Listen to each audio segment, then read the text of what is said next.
I see a number of obvious reasons why these homeowners are having problems with this asphalt driveway. This is where they park their second car, and down below the car, all these deposits of transmission fluid and oil. That has a way of really breaking down the asphalt material itself. Also, tree roots, not much you can do about it. It certainly causes a lot of problems in this particular situation. Also, next to it, you can see where the water kind of ponds up in this area after a heavy rain. And the reason this doesn't drain off properly is because the grass has grown up on this side of the driveway, causing kind of a damming effect that can really cause problems with the asphalt itself. Now, the tips we're going to share with you this week are tips that you can use whether your driveway is looking like this or it's a brand new driveway. Ways that you can really maintain the driveway so that it looks and lasts better for a long, long time.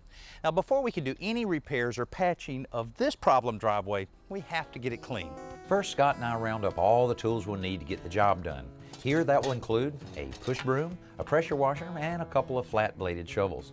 We begin by edging around the drive with the shovels to cut back the grass. This serves several purposes. First, it clears off the asphalt edge so that we can see the whole drive to clean it. And second, it just makes the thing look better with the edges clearly defined. But besides getting back lots of driveway that has been covered by the lawn, we've extended the life of the asphalt.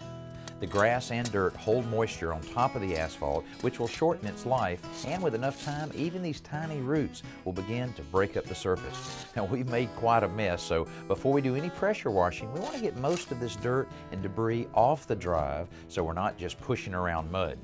We also need somewhere for the water to go before we fire up the pressure washer, and since this is the spot on the drive where water has been standing, we're going to give it a little relief by cutting a trench to carry the water away from the asphalt.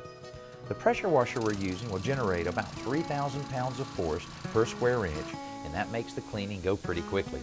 We aren't trying to get it spotless, but we do want to remove most of the dirt that might keep our sealer from sticking later, and cleaning out the cracks and grooves will also make the repair work go easier.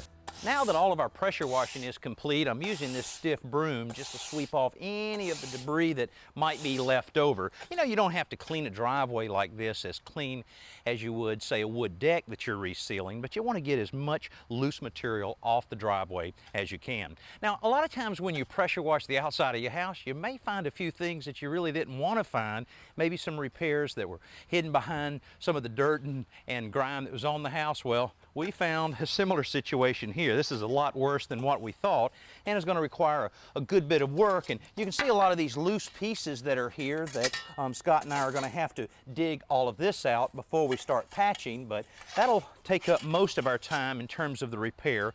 But one thing we don't want to ignore is any of the other small cracks that are around. We got one here's a good example, because if you don't fill this up and keep the water out of going down inside here and undermining it, then it will end up looking just like that. The first step for the roughest spots is to actually remove some of the asphalt. All of the broken loose pieces have to go, and the edges around these damaged areas have to be cleaned so that the repair material will have a good surface to bond to. We're also pulling up any small roots and clearing out any debris that would mess up our patch. For smaller areas, this may be as simple as a little digging with a screwdriver and a quick dusting with the whisk broom, but it's necessary in either case. These larger voids are being filled with an asphalt repair material called tamp and set. The idea is pretty simple. You dump it in the hole, spread it out a little to smooth the surface, pack it in place with a tamp. Although you don't have to heat this stuff to work it like you would asphalt, the weather does need to be pretty warm. Combine that with the workout you'll get from this tamp, and you'll work up a sweat in a hurry. For less severe damage, we found a paste-like patch that trowels over the divots and low places of a ½ inch or so. If you put this material on thicker than that, it may crack. It can be layered, but it takes several hours to dry between coats. This will make an enormous difference for driveways that have a pitted or kind of bumpy surface. The oil spots I mentioned before, they don't need any repairs, but they do need to be isolated so that they don't bleed through our sealer. This primer will keep that from happening, and it should ensure that the sealer will stick well to the asphalt. After we sweep out all the smaller cracks, we're going to make sure they don't become bigger ones by filling them with a rubberized caulk. Because it's more of a liquid than most caulks, this mixture levels itself in the hole, and because it's elastic, it will continue to fill the gap even if the crack expands or contracts a little with temperature changes.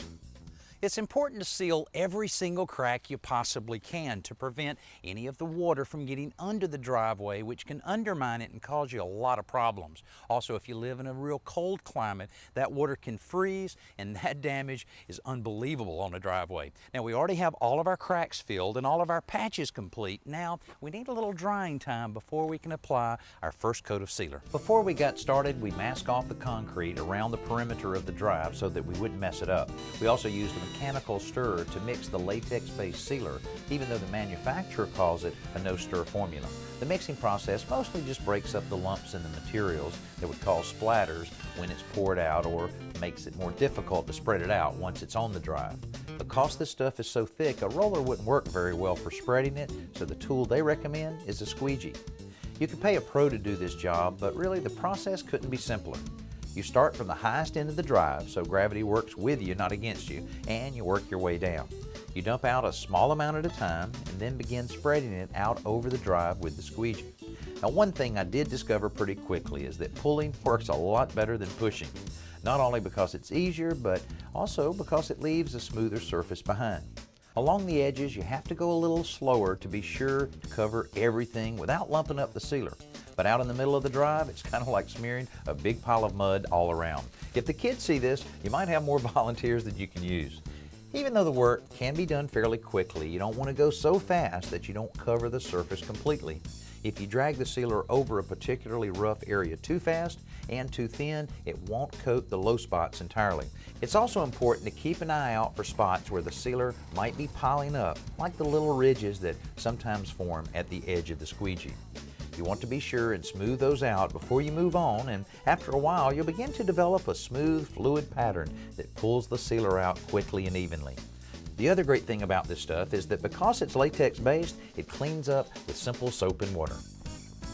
To allow sufficient time for our sealer to dry, we've blocked off the driveway with our old buckets to make sure no one accidentally drives onto the driveway. Now, for foot traffic, you only have to wait about 3 or 4 hours, and if you need to recoat it with a second coat, which many driveways will be very porous and will need that, then you need to wait about 5 to 6 hours. Now, before we allow any vehicles to drive on the resurfaced driveway, we'll need to wait at least 24 hours, and as hot as it is today, I'm sure that won't be any problem